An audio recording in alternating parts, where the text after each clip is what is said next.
Assalamualaikum warahmatullahi wabarakatuh. Halo rekan-rekan, selamat sore. Sore ini saya akan mewawancari seorang bapak kepala sekolah dari SD Pojok Sari 2, namanya Bapak Agung Tri Prasetyo. Dalam hal ini saya akan mengupas beberapa seluk-beluk tentang dilema etika dan rujukan moral. Langsung saja untuk mempersingkat kegiatan, akan saya mulai wawancara pada sore hari ini. Selamat sore Pak Agung.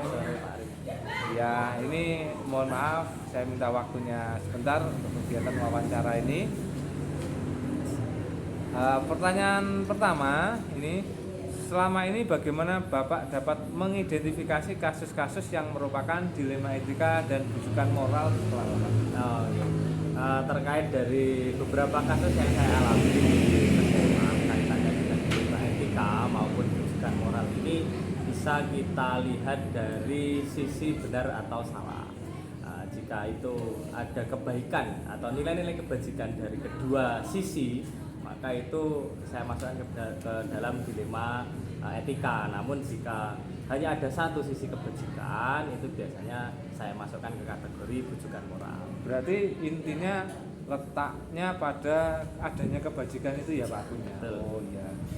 Iya Pak Agung. Untuk pertanyaan berikutnya, selama ini bagaimana Pak Agung menjalankan pengambilan keputusan di sekolah Pak Agung, terutama untuk kasus-kasus di mana ada dua kepentingan yang sama-sama benar atau sama-sama mengandung nilai kebajikan?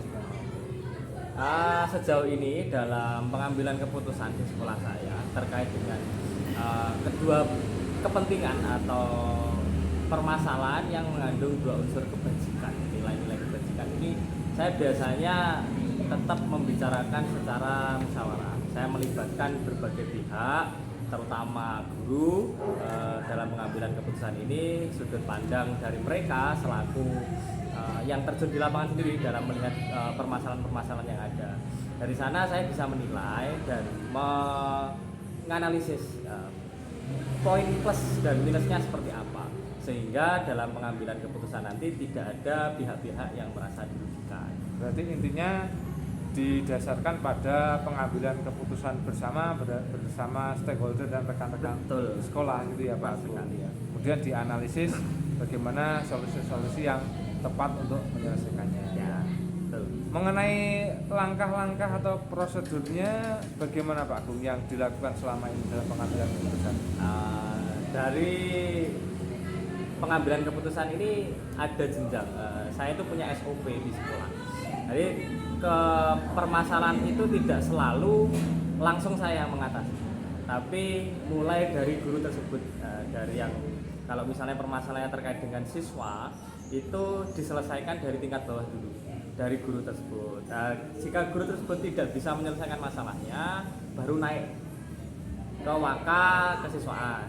Nah, di sini dari waka kesiswaan, jika masih belum bisa menyelesaikan, baru masuk ke saya. Itu kalau urusan tentang siswa. Tapi kalau kaitannya dengan wali murid atau dengan pelaku kepentingan-kepentingan lain di lingkup sekolah, para stakeholder dari kepala desa, dari tokoh masyarakat, itu biasanya langsung saya.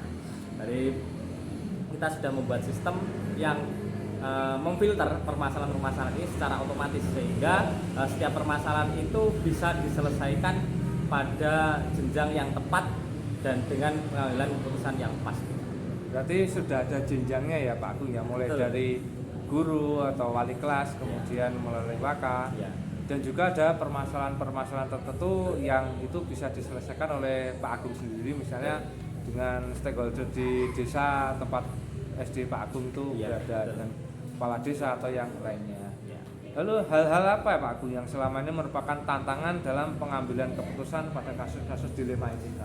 Yang menantang itu sendiri dalam penyelesaian kasus ini karena mengandung dua kebijakan, nilai-nilai kebajikan yang ada, biasanya itu terjadi friksi atau terjadi perbedaan pendapat dalam pengambilan keputusan, sehingga perlu kita analisis lebih dalam lagi terkait manfaat ataupun dampak yang akan terjadi jika keputusan ini telah diambil.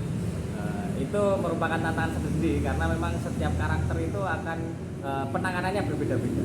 Ada yang bisa kita gunakan dengan penjelasan-penjelasan teoritis, ada yang harus dengan pendekatan yang lain, keagamaan atau berbasis aturan dan lain sebagainya. Sehingga dalam pengambilan keputusan itu nantinya ujungnya kita tidak ada yang dirugikan, sama-sama diuntungkan, sama-sama merasakan manfaat dari keputusan. Sehingga hal tersebut, perbedaan pandangan itu yang menjadi tantangan tersendiri dalam pengambilan. Berarti setiap masalah itu harus dipahami ciri-cirinya gitu ya Pak? Iya, betul. Sebelum menemukan sebuah keputusan yang tepat, jadi Iya. harus dianalisis dulu Betul. ciri-ciri dari permasalahan itu sendiri. Betul. Mengenai tata kelola Pak Agung, Iya. adakah jadwal tertentu dalam penyelesaian kasus dilema etika ini? Apakah Anda langsung menyelesaikannya di tempat atau memiliki jadwal untuk menyelesaikannya tertentu, misalnya dibuat rutinitas mingguan atau harian atau bagaimana? Jika sebuah permasalahan tersebut hanya melibatkan beberapa unsur, jadi kita lihat dulu karakteristik permasalahannya. Kalau permasalahan itu sekiranya simpel dan bisa saya selesaikan dengan cukup dengan saya sendiri, dengan data-data yang jelas, dengan informasi yang valid, saya bisa serta-merta saat itu juga melakukan sebuah keputusan. Namun halnya jika informasi yang permasalahan yang saya dapatkan ini informasinya belum valid, saya harus perlu mengumpulkan data, saya harus mengumpulkan sudut pandang dari berbagai pihak. Itu juga saya biasanya membagi itu menjadi gradual. Ada evaluasi mingguan, ada evaluasi bulanan, ada semester dan juga ada tahun.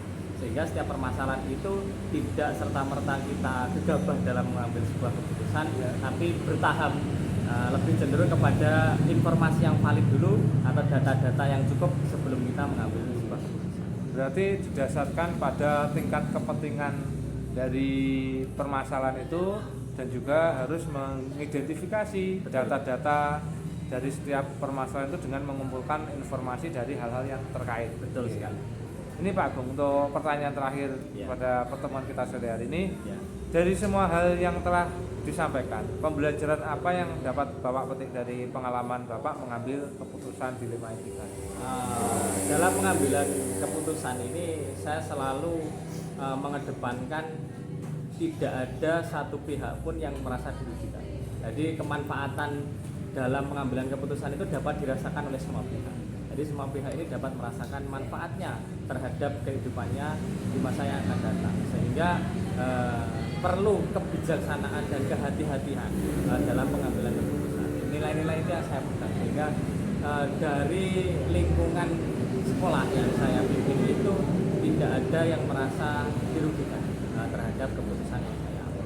Berarti berpegang prinsip pada win-win solution itu. Betul. Jadi semuanya diuntungkan, tidak Ya. ada pihak yang dirugikan. Ya, intinya seperti itu. Ya, terima kasih Pak Agung atas penjelasannya tentang dilema etika dan bujukan moral pada sore hari ini.